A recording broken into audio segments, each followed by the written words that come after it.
plus à ce programme intitulé Kabas Al-Munir, la torche lumineuse, programme dans lequel on souhaite discuter de l'islam dans son ensemble, non pas dans une rubrique spécifique, mais l'islam dans sa généralité. Et si Allah l'a prescrit pour nous aujourd'hui, nous aimerons traiter du Coran en partie, parce que le discours sur le Coran est un discours merveilleux, c'est un discours long, c'est un discours qui n'a pas de limite, car le discours sur le Coran est exactement comme le discours sur celui-là même qui a révélé le Coran, Allah Jalla fi'ula. Un des érudits contemporains, Awad al-Maghamisi, dit dans une de ses conférences que le savant Muhammad al-Amin al-Shinqiti fut interrogé au sujet d'un verset du Coran, La tufsidu fil ard, ne sème pas la corruption sur la terre. Lorsque cette question lui fut posée, il a versé abondamment de larmes.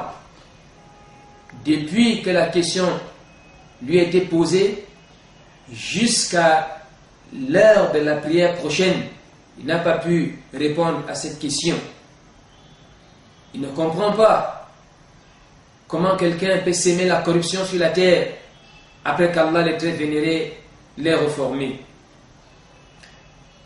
Il a fait l'exégèse du tafsir, c'est-à-dire Muhammad al-Amin al-Shinqiti, d'une fois de plus al-Maghamisi, au sujet de la parole d'Allah, Udkhulul Misra, entrer à Misr, c'est-à-dire entrer en Égypte, pendant 4 heures, sans répéter une même parole 2 fois. Le discours sur le Coran est un discours lourd. Mais avant d'entrer dans le fond de notre sujet, on aimerait se rappeler d'un verset dans le Coran, verset tiré dans le chapitre Taha, où Allah le très vénéré dit Allahu la ilaha illa huwa Allahu la ilaha lahu al-asma'ul husna. Allahu la ilaha illa hu lahu al-asma'ul husna. Allah, nulle divinité en dehors de lui, il possède des noms les plus sublimes. Il possède des noms sublimes.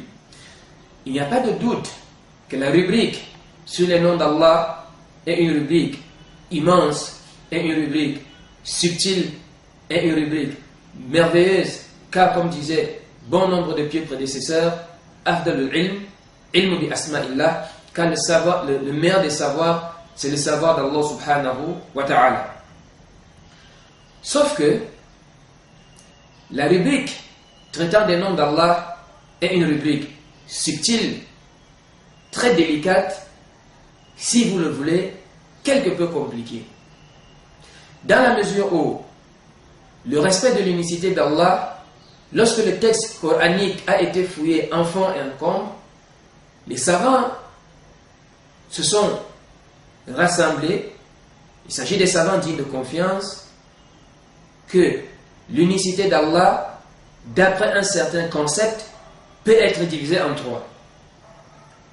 L'unicité d'Allah dans la Seigneurie, qu'on appelle régulièrement Tawhid al-Rububiyyah, et l'unicité d'Allah dans l'adoration, sa divinité, qu'on nomme Tawhid al-Uluhiyyah, et l'unicité d'Allah dans ses noms et ses attributs, qu'on traite de Tawhid al-Asma wa Sifat. En ce qui concerne la première portion, l'humanité tout entière s'est rassemblée pour confirmer cette approche, excepté quelques gens, et qui dans la négation n'étaient pas en réalité véridiques et sincères, à l'instar de Pharaon et autres. Quant à la deuxième portion ici, l'unicité dans l'adoration, c'était ça le sujet de polémique entre les prophètes et les peuples vers lesquels ils ont été envoyés. Et c'était la consigne première d'Allah Azzawajal, que devaient porter les messagers à leur peuple. وَلَقَدْ بَعَثْنَا فِي كُلِّ أُمَّةٍ رَسُولًا أَنِ اعْبُدُوا اللَّهَ وَاجْتَنِبُوا الطَّاغُوتَ. Allah dit qu'il a envoyé à toutes les communautés un messager qui leur dit adorez Allah et écartez-vous des idoles. C'est le but pour lequel Allah Azzawajal a fait descendre les livres. C'est le but pour lequel Allah Azzawajal a envoyé les prophètes, de ramener les gens à l'adoration d'Allah et de sortir de l'adoration de leurs semblables ou de l'adoration de certaines créatures vers l'adoration du Créateur des créatures. Voilà pourquoi beaucoup de ceux qui ont confirmé la première forme d'unicité n'ont pas été considérés comme des croyants. Il fallait qu'ils reviennent à l'implication de la reconnaissance de tous les actes d'Allah dans la créature, dans nous-mêmes, dans l'univers, et de se soumettre au principe de lui vouer le culte. Quant à la troisième forme d'unicité d'Allah, d'après ce concept, l'unicité d'Allah dans les noms et les attributs, c'est une cause de déboire pour certaines personnes, même de la communauté du prophète Mohammed sallallahu alayhi wa sallam.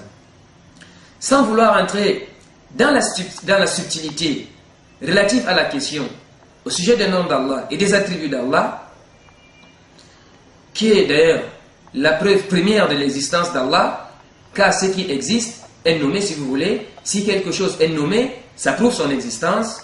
Loin d'entrer dans cette subtilité, je préfère me souvenir d'un nom parmi les différents noms d'Allah et les multiples noms d'Allah qu'Allah nous a mentionnés dans les textes révélés, et ce en maintes endroits, le nom d'Allah Al-Hakim.